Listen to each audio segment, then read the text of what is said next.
Hello guys, welcome back to another video on my channel. Now today you are going to be seeing, never before seen, it's not been out on television, not been out on the radio, it's not been out anywhere apart from my YouTube channel, an interview with John Hartson. Now I've announced this on my social media, I spreaded it across like all digital platforms, Facebook, Twitter, that I got to interview John Hartson, got photos with him and everything. It was absolutely amazing, one of the best days of my life. Not even joking, it was actually really good. I got to meet the Luton team coach and everything. But anyway, how this opportunity came about was, I'm studying up north. I'm studying sports journalism at UCLan, which is in Preston, and in Blackpool, they were having a Celtic supporters where you obviously pay and you get to meet some Celtic legends. John Hartson was one, and then Alan Thompson was the other one. Now, our lecturer at university got told about this. She took the opportunity to bring some students along with her and to get a quick 5 or 10 minute chat with these two legends in the game. Now, in today's video, you're only going to be getting to see the John Hartson one. I don't think my audience would want to see the Alan Thompson one. But anyway, I got to interview John Hartson, and what was really funny was that I got to meet the Luton team coach, arrived at the hotel which we were doing the interview at. Mick Harford was walking around the room which we were in, looking for another room, and I just got up and just spoke to Mick Harford. I had a little 5 minute chat with him, and then as I was speaking to Mick Harford, John Hartson came walking down the stairs at the hotel. Them two started chatting along, and then I ended up getting a photo with John Hartson and Mick Harford. And it was just absolutely brilliant, and I've never experienced anything like that before, and it was amazing. We all got one question each to ask a question to John Hartson. I managed to get 2 in, which I weren't meant to, but I did. And yeah, he was such a nice guy. It's about just under 20 minutes to interview, so hopefully you do enjoy it. At some point in the interview, he does get a little bit angry. He gets a bit annoyed. This isn't because of the questions which we were asking him. This was because of what was going on behind the scenes. Now, unfortunately, it's a hotel, so staff members still have to work, but they were very rude throughout the whole interview. They were setting up the bar. You can hear glasses in the background, and there's nothing which we could have done about it because we were in their hotel. But yeah, they just continued to work, and they were being really disrespectful to us.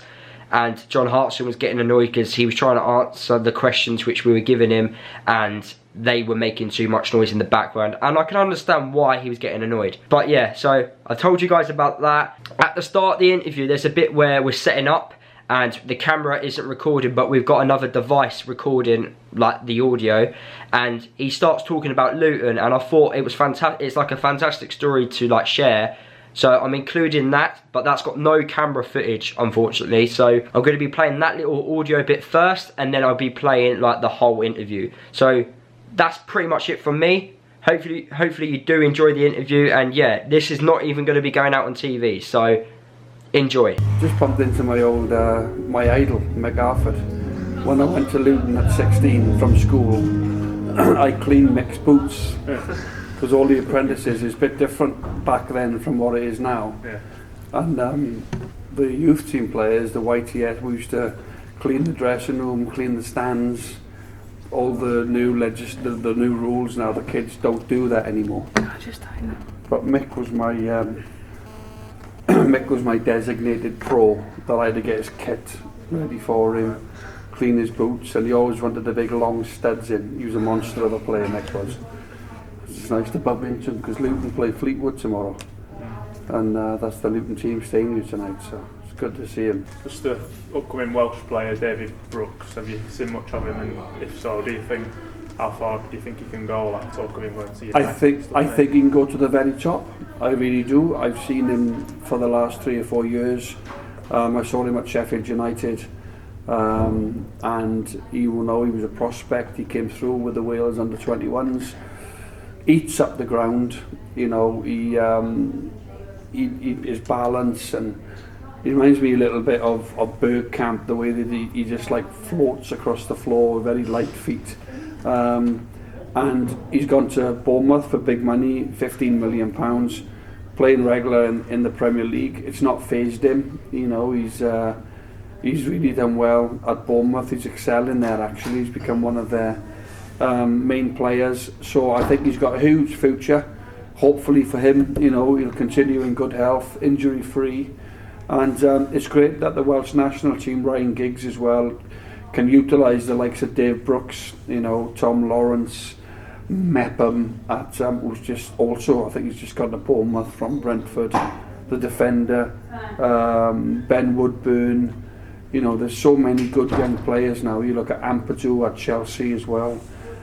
So you put that in with Bale and Ramsey and Allen and Hennessy and all these other experienced guys. So Wales' future looks good as well under Giggs, because they've got a balance of experience and youth. But going back to Dave Brooks, I think for a long time now, you know, he was in the Championship, and Bournemouth took the risk, paid big money for him. They wouldn't have seen it as a risk. But I think he's doing ever so well, and he can probably, if he keeps improving, like the way that he is at the speed that he is, then you know there's no end to where and how high he can go. He could go to the very, very top. You look at Gareth Bale, Southampton, then he went to Spurs. He had 2 or 3 magnificent seasons at Spurs, and bang, he's at Real Madrid. You know, so I'm not saying Brooks is going to do that, but you know, he certainly has a potential for me. Having played over 150 games for Celtic, what's your favourite moment at the club and why? I actually played 230 games, but my favourite moment was obviously playing in the big derby games, playing against your big rivals. I managed to score 9 goals against Rangers. I think when you score and play well against your biggest rivals, the big derby games, you know, I think you endear yourself to the crowd, and I managed to do very well in them games. We got to the UEFA Cup final in 2003. My goal in Vigo, my goal against Liverpool, obviously, is the one everybody talks about. But I enjoyed the Celtic Rangers games. I loved the atmosphere. I don't know if you've ever been to one, but you should get to one if you ever get a chance. Just go to one in a lifetime, because they're great experiences.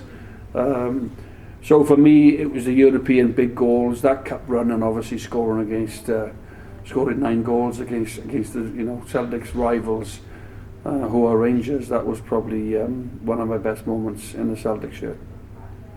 Best moments in a Luton shirt? Luton, so many. I think making my debut against Nottingham Forest when I was 18. I was playing against my who became my teammate, Mark Crosley, who was in goal for Nottingham Forest. Brian Clough was the manager. We got beat 2-1, but I scored Luton's goal. And also in the FA Cup, I scored a good goal against Newcastle, which knocked Newcastle out of the FA Cup, which it was high-flying Newcastle at the time. Kevin Keegan was their manager. Beardsley and Cole were playing up front for them. Barry Venison was at the back. Paul Bracewell played in midfield. And that was a great moment, because we went all the way to the semi-final of the FA Cup. You'd probably be too young now to remember that. My dad remembers it really. Yeah, and I never forget it, you know. And then David Pleat, who I have a lot of respect for. David Pleat gave me my debut for Luton, and I got loads of time for David Pleat. He left me out of the semi-final at Wembley and played Kerry Dixon instead of me, who was a legend at Chelsea. So I think he went with Kerry because he might have thought he might have done well against his former club. But no, that was a great experience. Luton was brilliant. I loved Luton. I loved my education there. Cleaning the boots. I've just bumped into Mick Harford, strangely enough, who's just he's in charge of the team at the minute, because Nathan Jones has gone to Stoke, and they're flying. I think while he's been in charge, they've won 6 and drawn once. Yes. So not quite sure whether they need to find another manager when you've got Mick there. So, you know, I loved my time at Luton. I used to stay in digs. I was from Swansea, obviously. So I'd come up 3 or 4 hours in the school holidays, train all week, stay in different digs all around Luton. And it was a brilliant sort of apprenticeship I served before getting into the first team. And then at 19, I think I played 50 games. And then George Graham from Arsenal came in, and I became Britain's most expensive teenager. He paid £2.5 million for me in 1995. But I've got an awful lot to thank Luton for. It's got a special place in my heart, Luton. Speaking about Nathan Jones, do you reckon it was the right moment for him to... Well, you can never tell, because Nathan had come into Luton from Brighton. He was working as an assistant to Sammy Hippier, I believe. Yeah. Did a great job at Luton, took them up a couple of levels. There was a plan in place for Luton to go into the Championship. That's where the directors and the owners wanted to see Luton.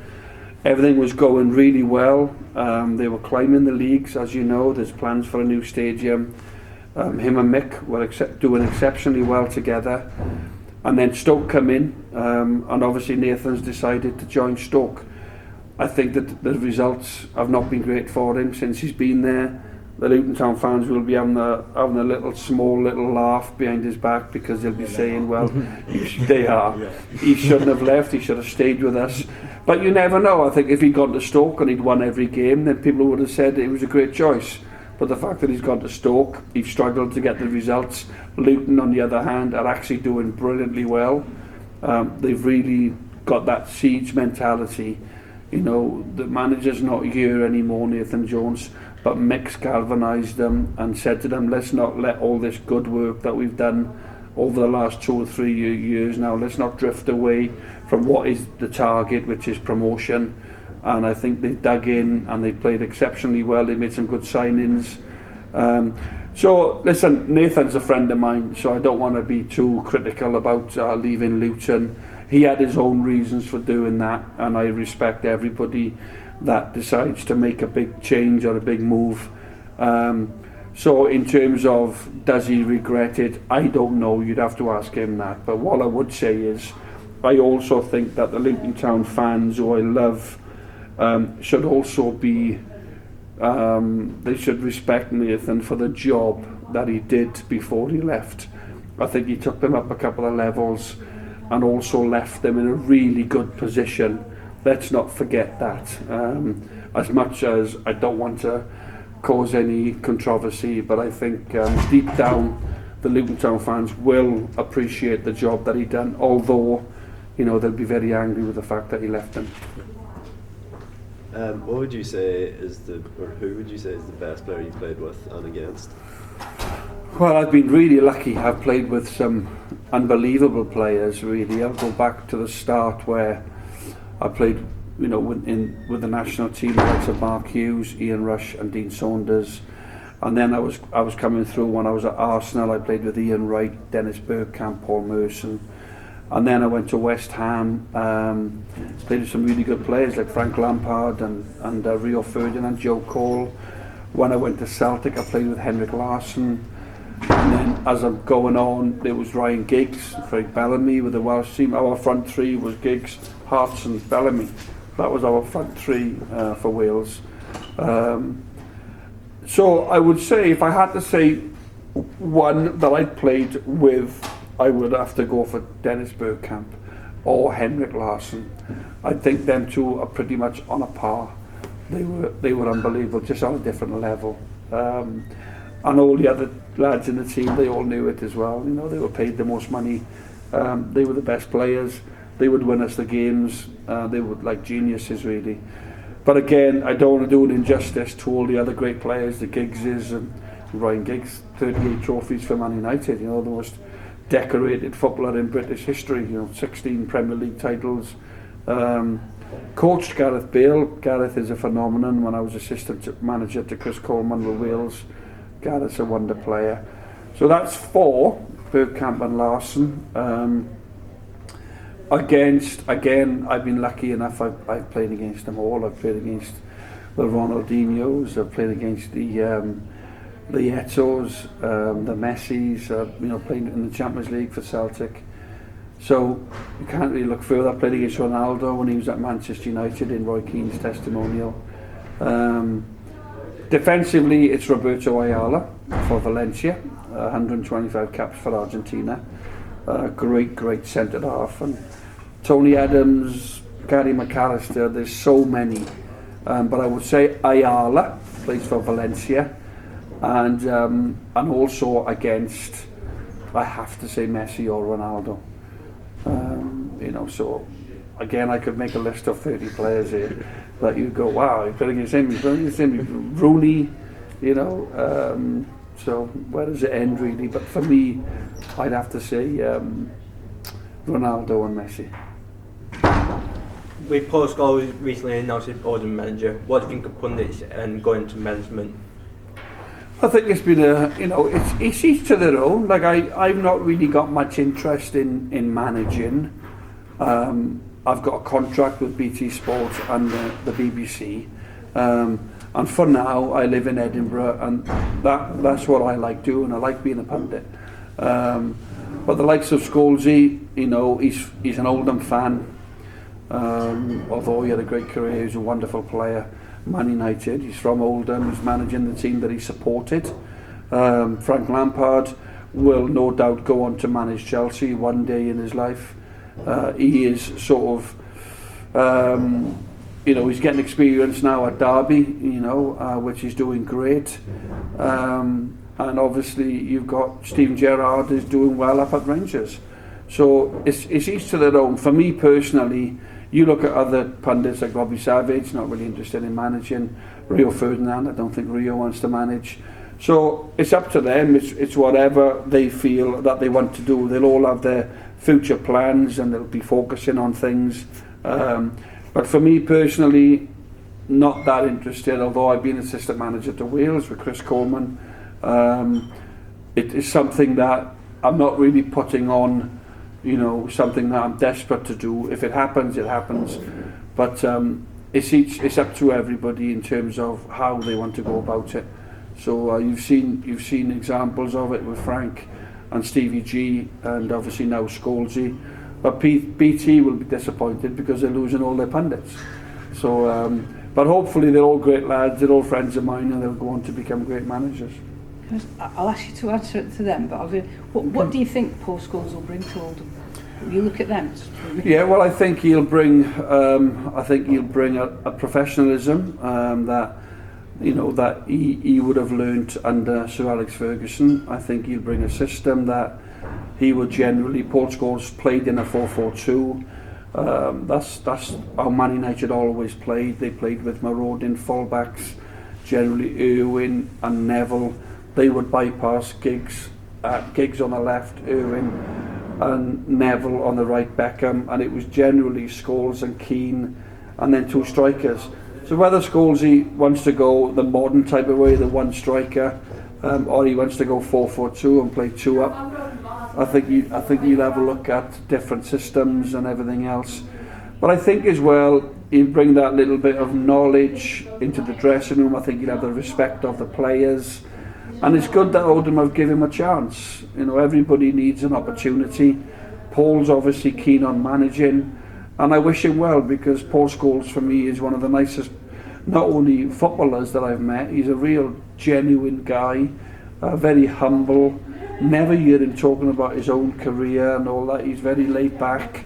But there's a side to him, there's a stern side to Paul Scholes that he'll take into management, because you can't work under Sir Alex Ferguson for 20 odd years and not learn anything. So everything that he's learned off Sir Alex and being around them other great players, the Keanes and the Nevilles and the Giggses of this world. So I'm sure he'll do really well in management, Paul Scholes. Can I just ask you about Newport? Obviously, you do some part-time coaching there, I reckon. Yeah. What do you make of their FA Cup run, and did they have... FA Cup run's been superb. I go on the train tomorrow down to Newport. I'm doing Newport v Man City. I'm doing the co-coms, the commentary. Newport in the last 2 years, it's Spurs, Leeds, Leicester and Middlesbrough have all failed to beat Newport at Rodney Parade. So they've had a great run in the FA Cup. Tomorrow it's Man City, the biggest test of them all. Be interesting for me to see if Man City make any changes.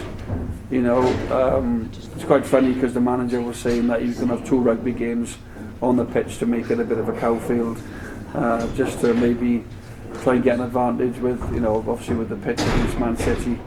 Do you know when we go from here, I bet it'll be quiet for half an hour. Because we are here, they've got to do all their work with the trucks and everything else. You know, when I go in there, it's going to be really quiet for half an hour. It's just sod's law, isn't it? We're trying to do an interview and they have to do their work at the same time. I bet when we go and we put the camera away, it'll be quiet. Do you know? Yeah. Are we happy? All good? Can we do one question? Because I know you're really up for time. You go back to there. Just want to ask you about the Premiership and then we'll let you go. Okay. Who's going to win? Man City or Liverpool? Well, again, it's so close. I think they've got both teams are brilliant. Liverpool going forward are just magnificent.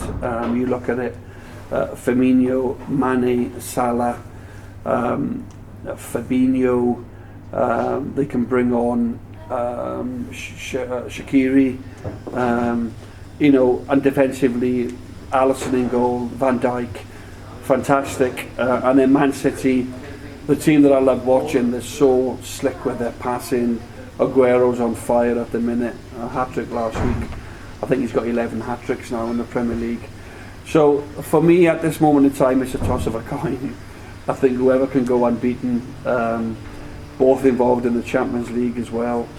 Man City have got the German team. Who have they got? Come on, what's your knowledge?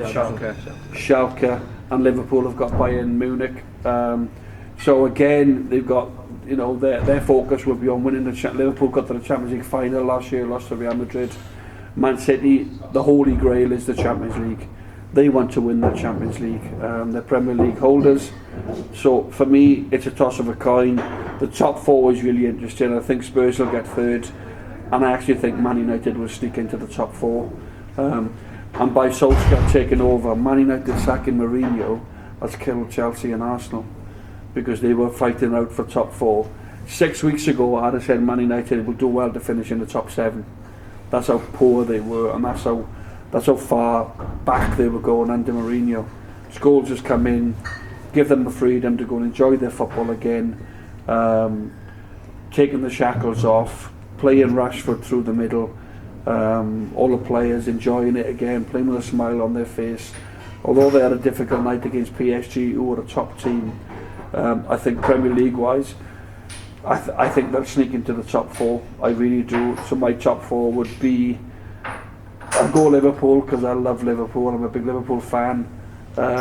City, Spurs and United. That's my top 4.